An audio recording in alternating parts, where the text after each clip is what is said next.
My name is Travis Lee Bailey. I'm standing in front of the Duma, which is Russia's Congress here in Moscow, Russia. It's November 2023.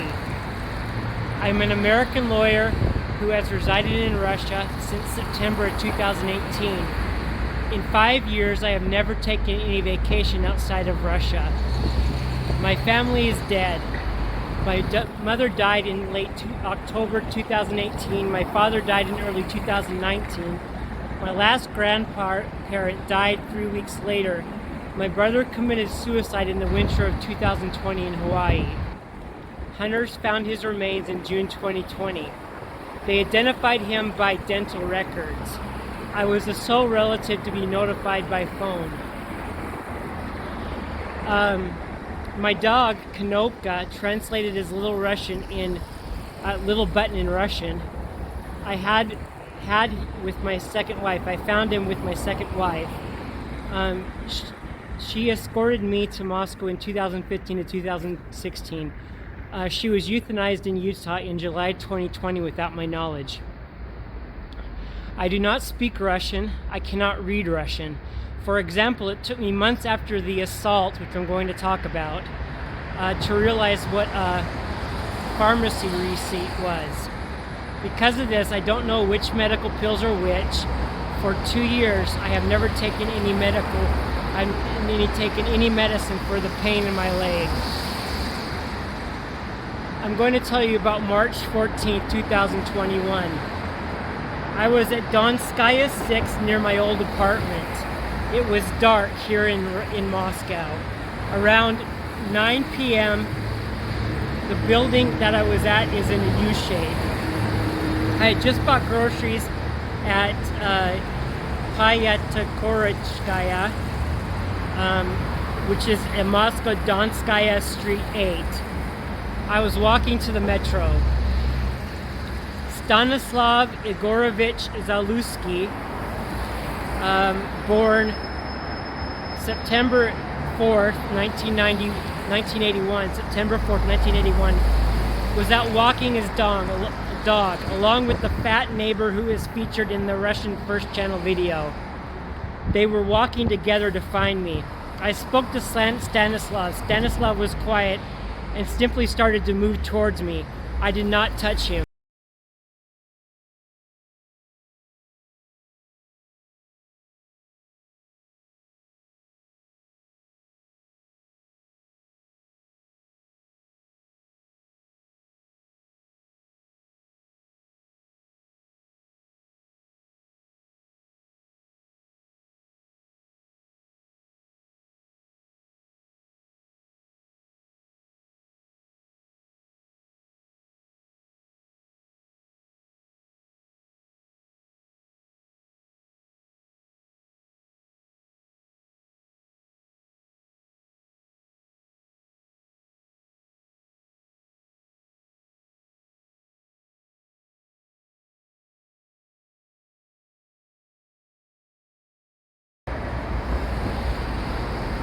The fat woman walked past me. I only realized it was her after watching the video months later.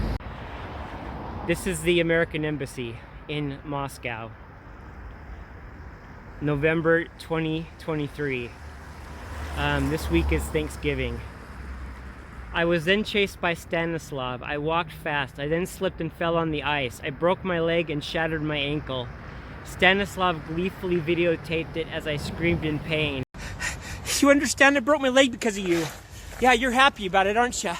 You're happy about it, aren't you? You f***ed up my life. Ironically, this was right across the street from the local courthouse, Gagarin District Court, and a half-kilometer from the main Russian police headquarters, MVD. I hopped to the orange car gate next to where I fell. Adrenaline and fear was rushing through my body, and I didn't feel the pain until much later. As I stood there, Stanislav mocked me to the neighbors as I was standing at the gate. Yeah, no, я американец. Что? No, идти не дебил. Слушай, ты уже всех тут смешишь. Вот тебя люди проходят. I was running away from you. What you did was illegal. You understand a little bit of English, don't you? You understand. And then you do video of me. You do video of me. And then you say I'm debilna? You're debilna. Тебе biz immoralnia, понимаешь? Biz. I have you on video. You understand? You didn't give me my rights. You understand? And then you were her attorney. You were her attorney. Okay? If I leave Russia, it's going to be everywhere. You understand? If I get kicked out of Russia, your face is going to be everywhere. Yeah, it does. I was running away from you. It's not the first time I've gotten hurt, and you call me debilna. Another neighbor man with glasses talked to me too. He was never videotaped. There are a total of 3 videos I have. While hanging on the gate, my phone dropped in the snow and the battery died. Stanislav saw this very phone actually. He realized it was his chance to attack me. First assault. Stanislav grabbed me after I stood up and shook me like my hood, like a rag doll. His little white dog bit me and as he was attacking. In Russian he said, "Never come back here again." Stanislav then left back to his apartment around the corner. I'm standing in front of the FSB, which is the equivalent of the CIA or other intelligence agencies in other countries. In the meantime, I screamed, help me," in Russian, and no one came. Not one person came. This is typical in Russia. People do not want to get involved with strangers' problems. I turned the corner and saw Stanislav in the distance, standing in his doorway to his apartment on the 6th floor, which was also the doorway to the police department on the 1st floor. Dонskая, улица 6C2, apartment 140, numbers, entrance 7. I believe that is the police officer's address on the 1st floor, or it could be Stanislav's. I was in so much pain, I yelled, "I am not scared of you," in English. Stanislav returned. Stanislav was between me and the metro. The second assault, Stanislav kicked me in front of the building camera. He kicked me in both legs several times, then in the penis. He then left. He must have had military training. It is all on the apartment camera.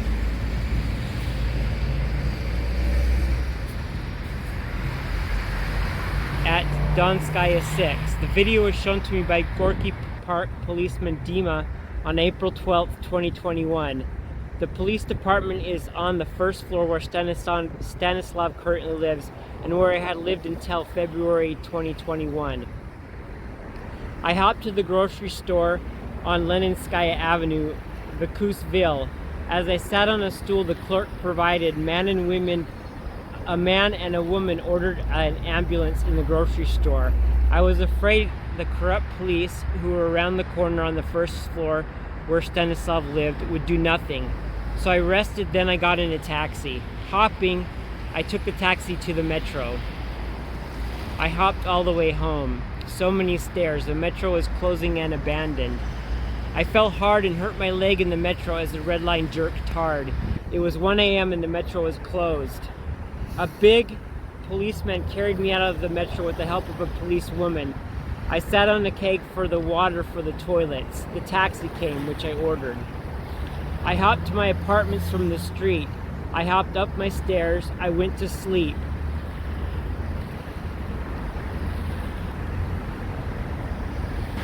The next day I woke up. My leg is swollen.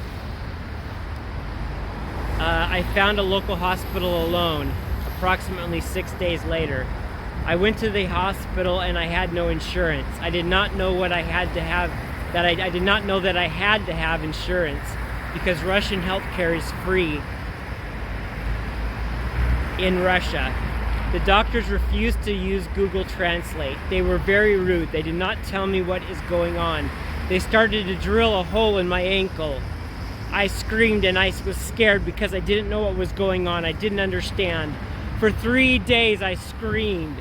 Opioids are almost illegal in Russia. The doctor said I had no insurance, so I could not have an operation, and I would walk for the rest of my life with a limp. November 2023, in front of the FSB, the equivalent of the CIA.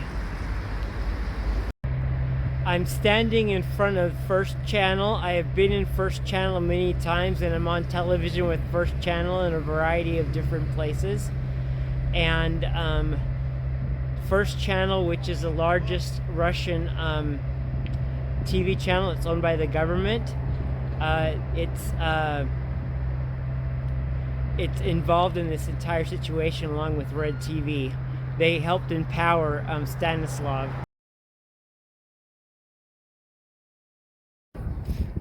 After days of agony, the hospital gave me bad, cheap wooden crutches and let me go. I hopped to the next hospital building with bad crutches. I nearly died trying to get back to my apartment with the cars and the pain. A woman helped me to the door. I hopped up the stairs. She said the cost was 80,000 rubles. This is for the hospital for repairing my leg. I didn't have the money. I hop outside and I leave. I find new crutches. I begged my old American friend Mike Murray, co-author of WhyDon'tRussiansSmile.com, for $600 over Skype.